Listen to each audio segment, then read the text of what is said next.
Welcome back friends.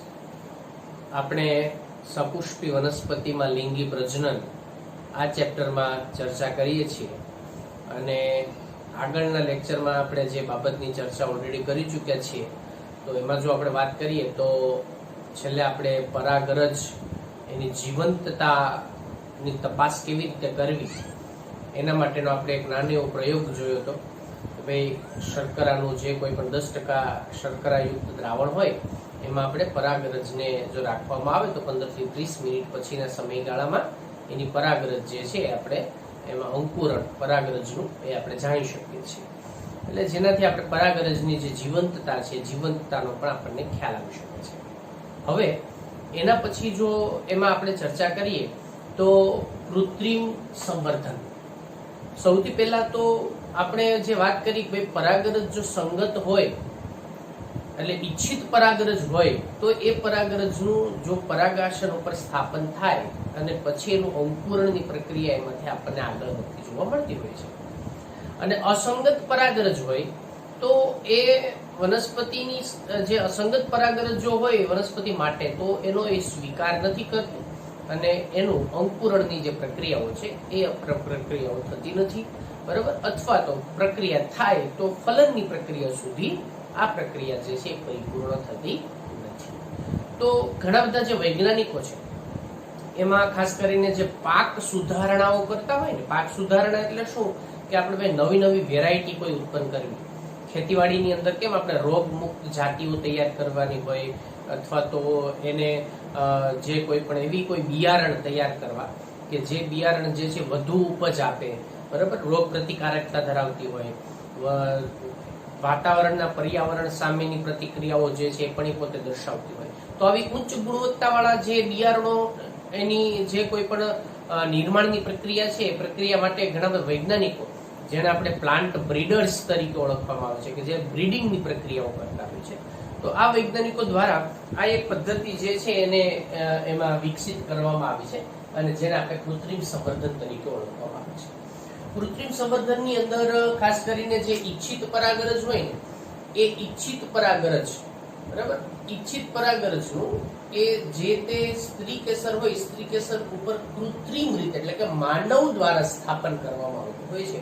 એટલા માટે આપણે એને કૃત્રિમ સંવર્ધન તરીકે ઓળખવામાં આવે છે.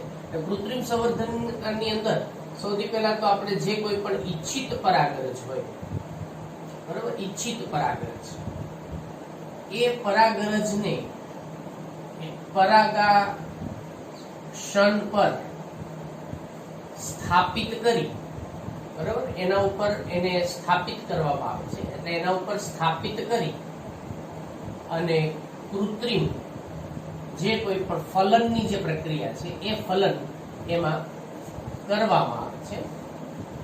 એટલા માટે એને આપણે કૃત્રિમ સંવર્ધન તરીકે ઓળખવામાં આવે છે. હવે આ જે આખી પ્રક્રિયા છે ને એ પ્રક્રિયાને જુદા જુદા તબક્કામાં વહેંચવામાં આવે છે. સૌથી પહેલા જો આપણે એમાં એના અલગ અલગ તબક્કાઓ છે. એ તબક્કાઓની જો આપણે એમાં વાત કરીએ તો એમાં મુખ્યત્વે આ 3 તબક્કાઓ પાડવામાં આવે છે. એટલે આ તમામ આ સંપૂર્ણ પ્રક્રિયાને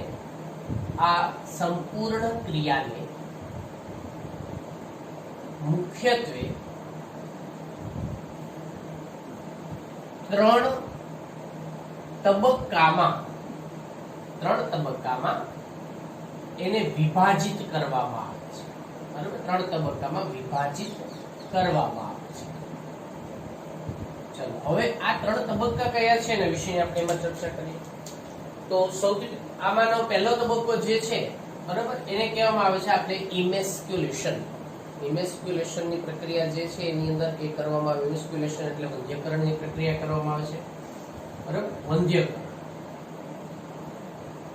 એમાં વંધ્યકરણ એટલે આને આપણે ઇમેસ્ક્યુલેશન તરીકે ઓળખવામાં આવે છે. ઇમેસ્ક્યુલેશન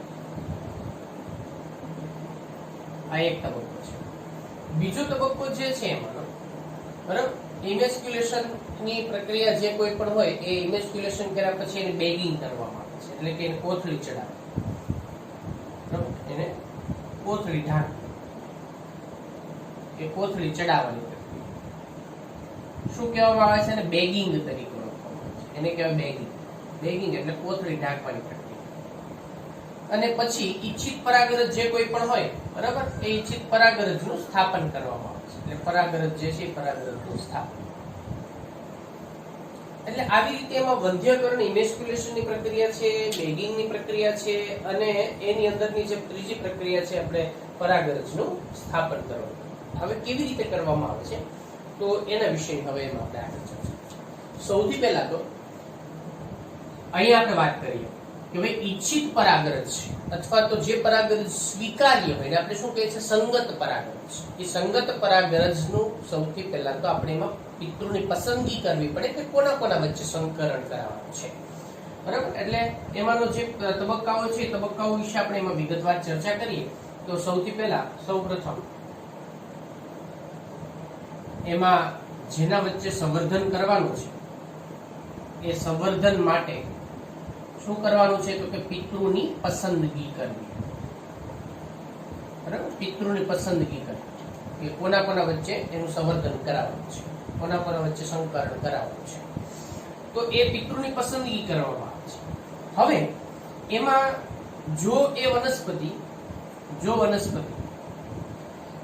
ઉભયલિંગી હોય, વનસ્પતિ ઉભયલિંગી હોય, વનસ્પતિની અંદર પુષ્પ પણ જો એ પુષ્પ ઉભયલિંગી હોય, બરાબર, વનસ્પતિ કે પુષ્પ એમાંનું જે ઉભયલિંગી હોય તો તેમાં પહેલો તબક્કો જે છે વંધ્યકરણની પ્રક્રિયા, બરાબર, એ વંધ્યકરણ કરવું જરૂરી છે. ચલો હવે એ શા માટે જરૂરી છે અને કેવી રીતે કરવામાં આવે છે તો એના વિશે તો સૌથી પહેલા તો આપણે વાત કરવી જરૂરી છે કે ભાઈ વંધ્યકરણની પ્રક્રિયા જે છે ને એ મોટા ભાગે ઉભયલિંગી પુષ્પ હોય તેમાં જરૂરી બનતી હોય છે. શા માટે? અને વંધ્યકરણ એટલે શું એને આપણે પહેલા સમજી લે એટલે તમને આ વસ્તુમાં ખ્યાલ આવી જશે ઓટોમેટિક, બરાબર. તો હવે વંધ્યકરણ એટલે શું? તો વંધ્યકરણ એટલે કે જો સમજો, વંધ્યકરણ એટલે જે કોઈ પણ પુષ્પ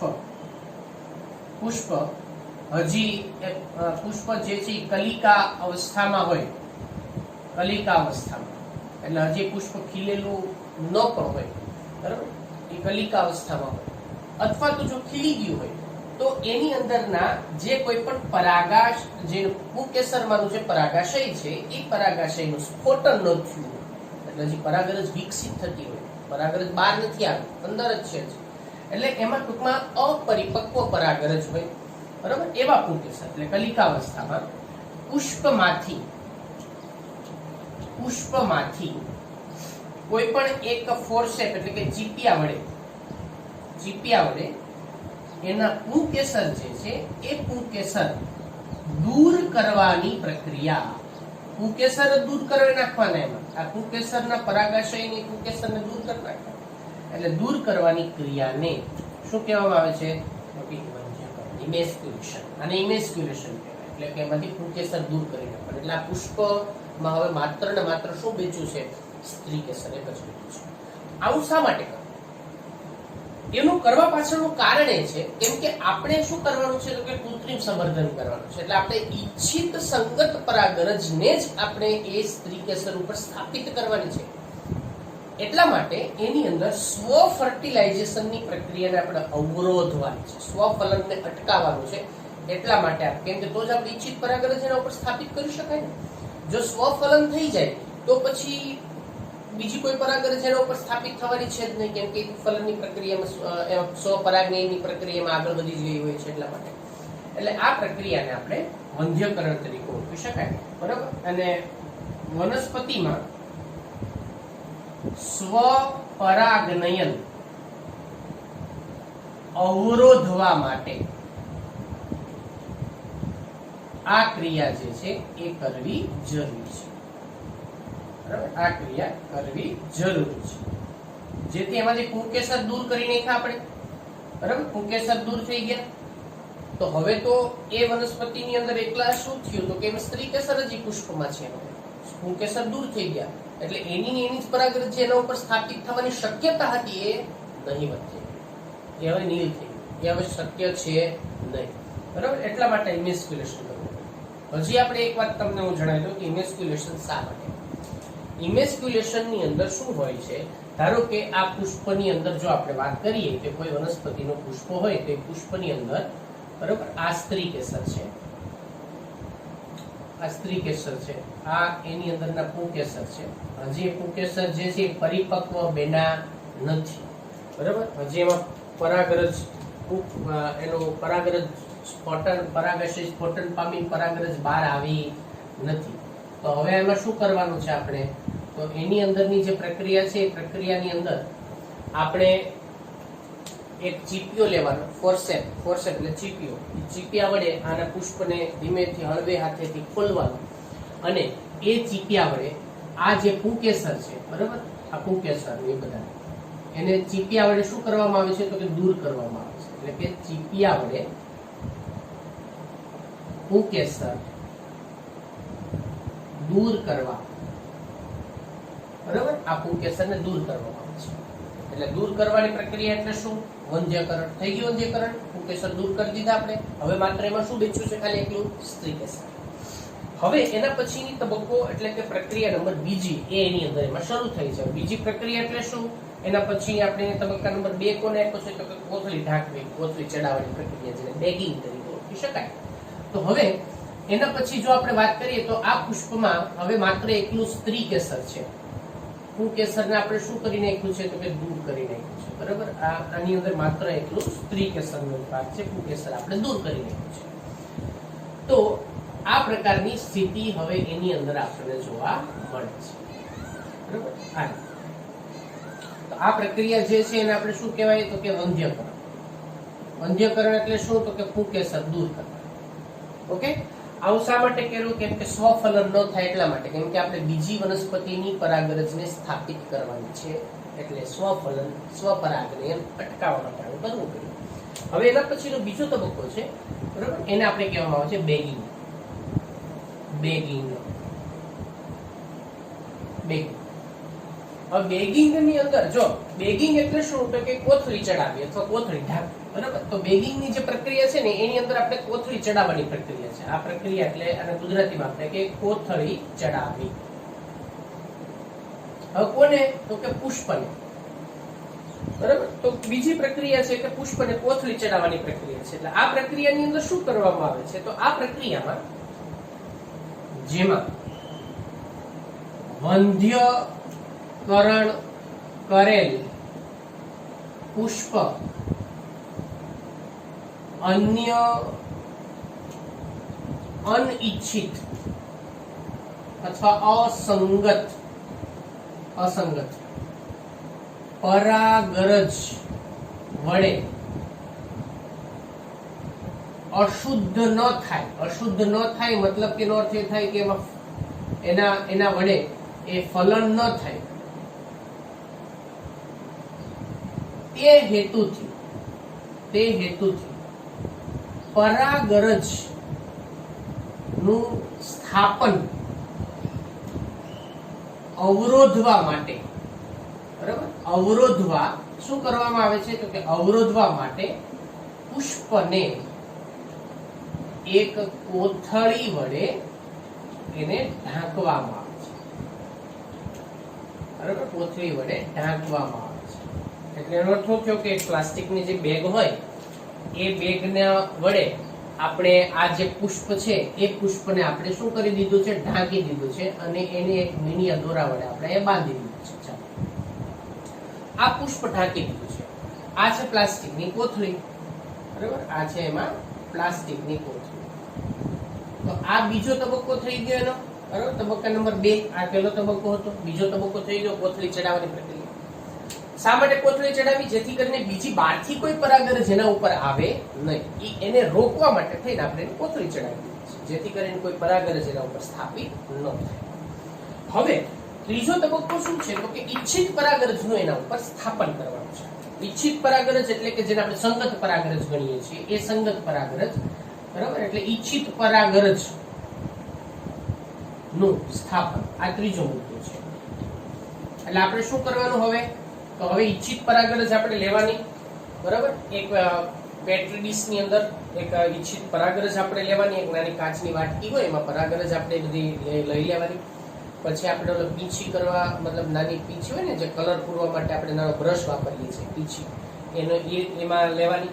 અને એને એ પીંછી પરાગરજ જે છે એ પરાગરજને સ્પર્શ કરો તમે એટલે એમાં ચોટી જશે, થોડીક ભીની હોય એટલા માટે ભીની કરવાનું પાણી મળે. પછી આ કોથળીને આપણે ખોલી નાખવાની. કોથળી ખોલો એટલે ઉપર પછી શું છે એમાં સ્ત્રી કેસર, એના ઉપર પછી આપણે ઈચ્છિત પરાગરજનું શું કરી દેવાનું, એમાં સ્થાપન કરી દેવાનું અને પછી ફરીવાર આપણે પ્લાસ્ટિકની કોથળી ચડાવી દેવાની. આ આખી પ્રક્રિયા આપણે એની અંદર કરવાની થાય. તો હવે એને કહેવાય પરાગરજનું સ્થાપન કરવું. બરાબર. એટલે હવે શું કરવામાં આવે છે કે ત્યારબાદ જે ઈચ્છિત પરાગરજ એટલે જેને આપણે કહીએ છીએ સંગત પરાગરજ, એ સંગત પરાગરજ બ્રશ વડે કૃત્રિમ રીતે પુષ્પ પરની જે કોથળી દૂર કરી, બરાબર, કોથળી દૂર કરી અને સ્ત્રી કેસરના પરાગાશન પર તે પરાગરજ નો છંટકાવ કરવામાં આવે છે. બરાબર. એટલે આ પરાગરજનું ઈચ્છિત જે વનસ્પતિની પરાગરજ હતી એનું સ્થાપન આપણે ક્યાં કરાવી દીધું છે, તો કે અહીંયા એના ઉપર આપણે ઈચ્છિત પરાગરજ જે છે એનું સ્થાપન થઈ ગયું છે. તો હવે આ એના પછીના સ્ટેજની વાત કરીએ જો આપણે ડાયાગ્રામ પ્રમાણે, બરાબર. તો જે સ્ત્રી કેસર છે, હું હવે માત્ર સ્ત્રી કેસરને જ દર્શાવું છું કેમ કે આપણા માટે જરૂરી છે અને બાકીનો ભાગ જે છે આપણે જો જાણીએ છીએ.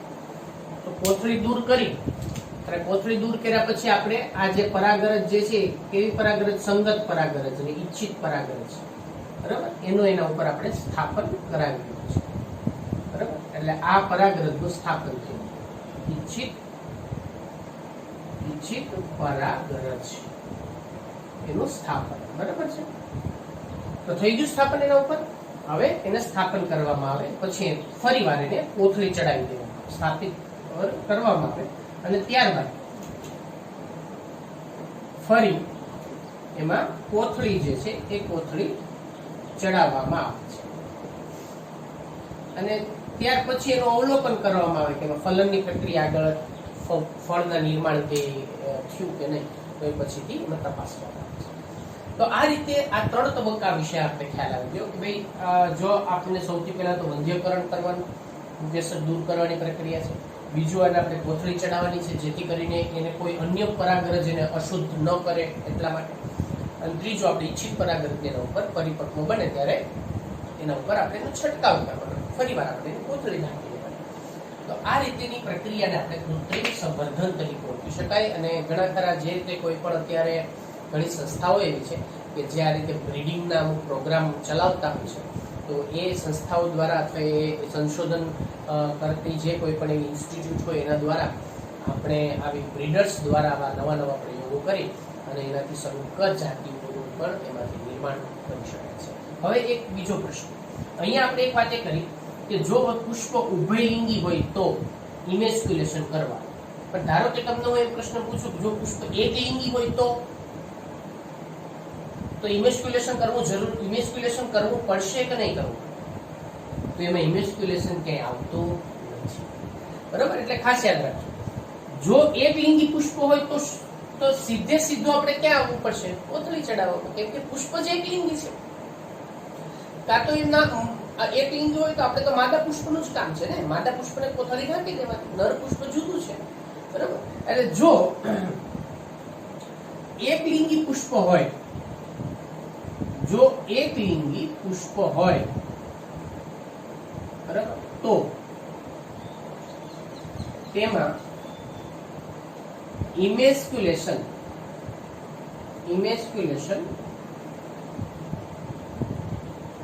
કરવું રહેતું નથી, માત્ર બેગિંગ કરવામાં આવે છે. ખ્યાલ આવી ગયો? એટલે એમાં ઇમેસ્ક્યુલેશન કરવું જરૂરી રહેતું જ નથી, કારણ કે એની અંદર આપણે એકલિંગી જ હોય તો પુષ્પોમાં જ કાં તો નર પુષ્પ હોય અથવા તો માદા પુષ્પ હોય. માદા પુષ્પ હોય તો પછી એમાં પુંકેસર દૂર કરવા પડે એમ છે જ નહીં, કેમ કે એમાં પુંકેસરની હાજરી જ નથી. એકલિંગી માદા પુષ્પ છે એટલા માટે એની અંદર આપણે તો પછી માત્ર ને માત્ર એમાં ઈચ્છિત પરાગરજને જ સીધી કોથળી એમાં પછી પરાગરજનું સ્થાપન કરવું, એટલે બે જ તબક્કા જ હોય પછી એમાં બીજો આ તબક્કો ન હોય. જો એક લિંગી પુષ્પો હોય તો બરાબર, એટલે આવી રીતે ઉભયલિંગી પુષ્પો હોય તો 3 તબક્કા, અને એક લિંગી પુષ્પો હોય તો માત્ર આ 2 જ તબક્કા કરવા જરૂરી થતા હોય છે. એટલે આવી રીતે આપણે કૃત્રિમ સંવર્ધનની જે પ્રક્રિયા છે એ પ્રક્રિયા વનસ્પતિમાં કરી શકાય છે, અને નવી જાતિઓ જે છે એ જાતિઓ એની અંદર આપણે વિકસિત કરી શકીએ છીએ. તો એ સુધી આપણે રાખીએ, નેક્સ્ટ લેક્ચરમાં આપણે આગળના ટોપિકની ચર્ચા કરીશું.